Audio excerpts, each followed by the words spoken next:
Hello friends, मैं हूं आपका दोस्त C Shiv Kumar Sharma and welcome to our channel expert advice by C. आज का जो हमारा टॉपिक है वो है एआई से रिलेटेड, यानी कि आर्टिफिशियल इंटेलिजेंस से रिलेटेड। आर्टिफिशियल इंटेलिजेंस का जो है हमारा इनकम टैक्स डिपार्टमेंट और जीएसटी डिपार्टमेंट जो है वो काफ़ी यूज़ कर रहे हैं और उसका इम्पैक्ट जो है हम देख सकते हैं कि एआई का यूज़ करके जीएसटी इनकम टैक्स डिपार्टमेंट ने काफ़ी नोटिस इशू किए हैं सेक्शन 148 के अंदर।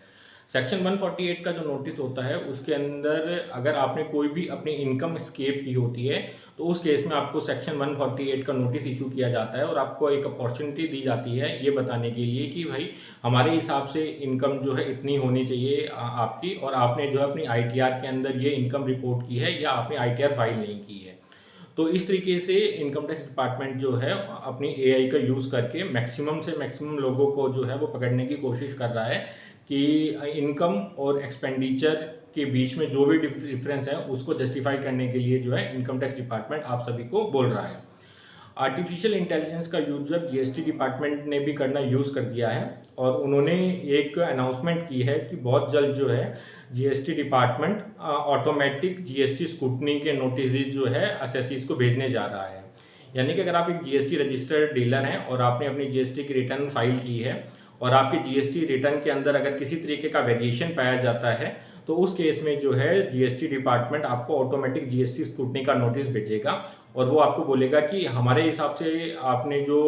टर्नओवर या जो भी एरर उन्होंने पॉइंट आउट किया है ये है और आपने जो है ये रिपोर्ट किया है, तो इन दोनों के बीच में जो भी डिफरेंस आ रहा है आप उसको जस्टिफाई करें।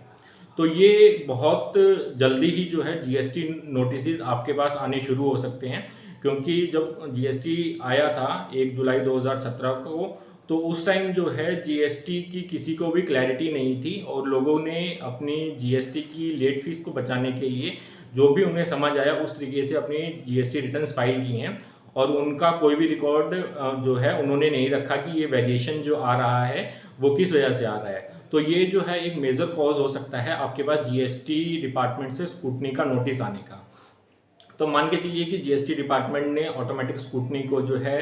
अपॉइंट कर दिया है, पॉइंट आउट कर दिया है और आपके पास जो है जीएसटी डिपार्टमेंट से नोटिस आ गया है इससे रिलेटेड कि आपकी जीएसटीआर 1 और जीएसटीआर 3B के अंदर ये वेरिएशन है। तो उस केस में जो है आपको ये ध्यान रखना है कि जब आप अपना नोटिस का रिप्लाई ड्राफ्ट करेंगे तो उससे पहले जो है आपको उस वेरिएशन को फाइंड आउट करना है कि ये वेरिएशन किस वजह से था और आपने उसको इन फ्यूचर की जो भी रिटर्न्स में किस तरीके से उसको जो है ठीक किया है। तो आप जब अपना नोटिस का रिप्लाई देंगे तो इस चीज़ का ध्यान रखिएगा कि जो भी डिफरेंस है उसका प्रॉपर रिकन्सिलेशन आप अपने पास ज़रूर बना के रखिएगा। नहीं तो हो सकता है कि आपको जो है अपना जस्टिफिकेशन उस ऑफिसर को समझाने में दिक्कत आए और अगर वो अंडरस्टैंड नहीं करेंगे तो आपके पास जो है जीएसटी डिपार्टमेंट से पेनल्टी, इंटरेस्ट और ड्यूज रिकवरी जो आपका डिफरेंशियल जो भी टैक्स होगा उससे रिलेटेड जो है डिमांड नोटिस आ सकते हैं और ये एक लिटिगेशन का मैटर हो सकता है। तो आप इन चीज़ों का ध्यान रखेंगे कि अगर आपने अगर बहुत ज़्यादा ह्यूज डिफरेंस है तो आप अभी से अपनी तैयारी करना शुरू कर दीजिए, क्योंकि आर्टिफिशियल इंटेलिजेंस से जो है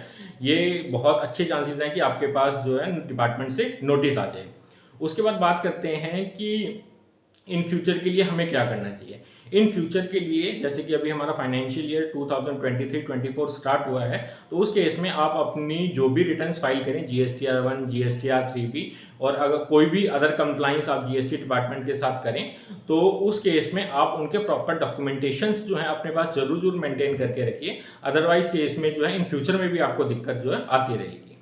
तो अगर आपको हमारा ये वीडियो इन्फॉर्मेटिव लगा हो तो इस वीडियो को लाइक करें, शेयर करें, हमारे चैनल को सब्सक्राइब करें। Thank you.